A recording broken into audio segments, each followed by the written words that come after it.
Okay, so I got everything off of the control panel, all the trackball, the push buttons, the button. I got them up there, up on the pinball machine.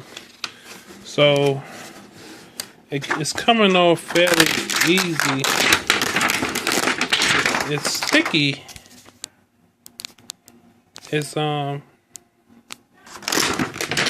It's sticky though. So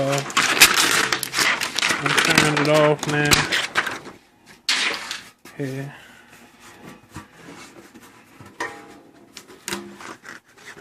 I needed the next time I need to get a tripod that'll make it a lot easier filming.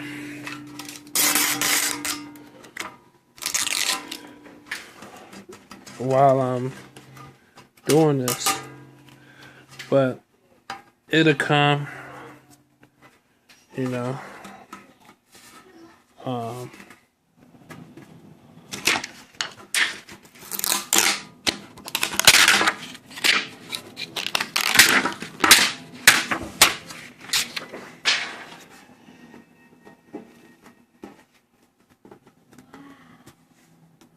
Okay, I'm not going to take too much time doing this filming, so I'm going to hurry up. I'm going to cut this off now.